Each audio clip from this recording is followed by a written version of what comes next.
Hi, YouTube. And boy, has this Minnesota stuff really blown up.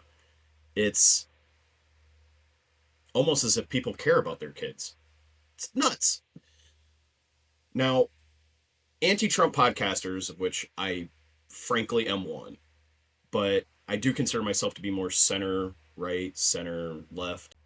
But Adam Mockler, Midas, a lot of people are going after Shirley for this video.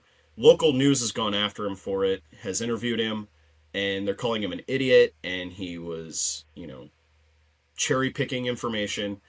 But I think it exposes a bigger issue. One, it didn't take the local news to spike this story. It could have been easily done by releasing the handwritten audit reports, photos from the audit site visit.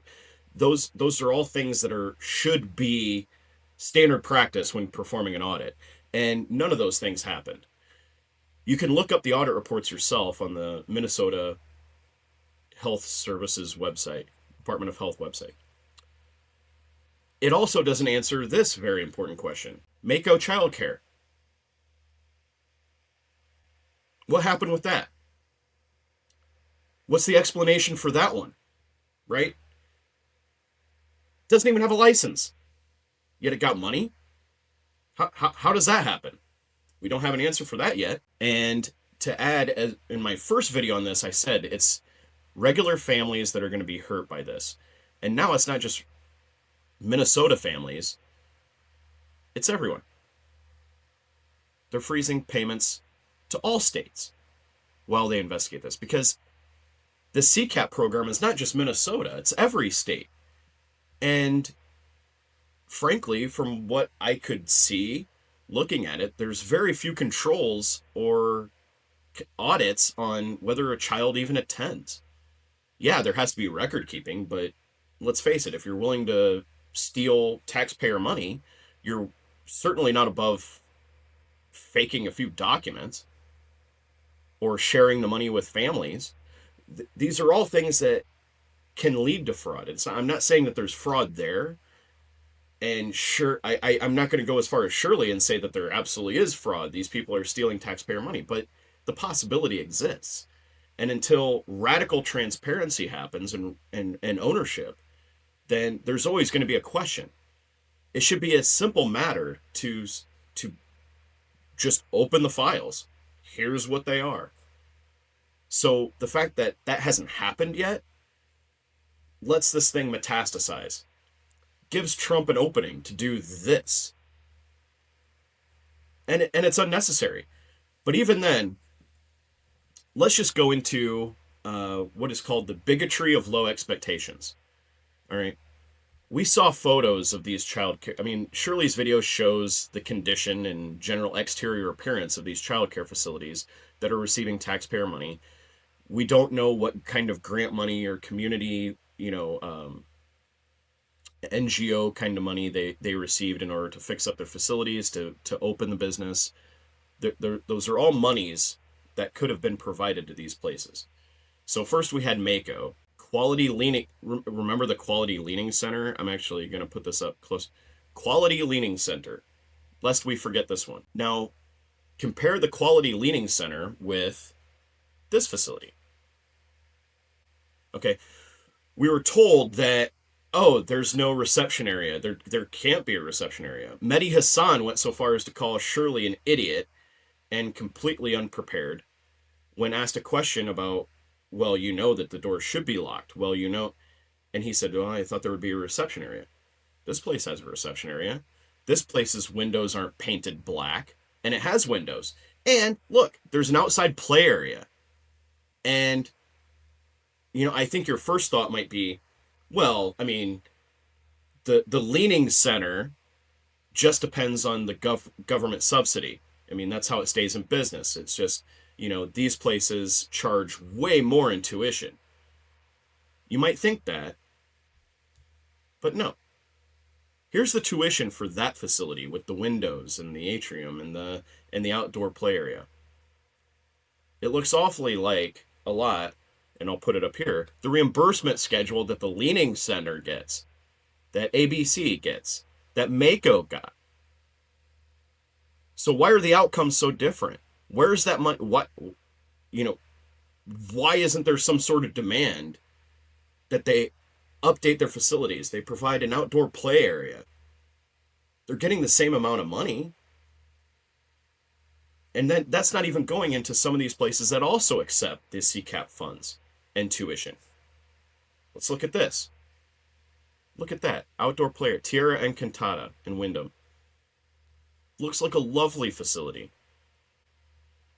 Let's look at the Pillars.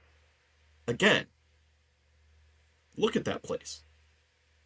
Windows, light, outdoor play area. Also accepts CCAP money and tuition.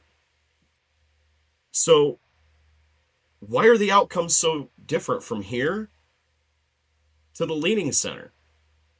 Leering Center, sorry. I think I've been calling it the Leaning Center. It's the Leering Center, but it might as well be leaning. This is the second stage of this. Okay, so maybe, again, that was my major point there. Let's go into something a little bit different here. And that is, there's absolutely no fraud because we went there and there were kids. Oh, we saw security footage that after Shirley left, some kids arrived. So by my count, based on the security footage they showed, there were 5 kids. There was 1 kid there when Shirley went by at noon. At noon.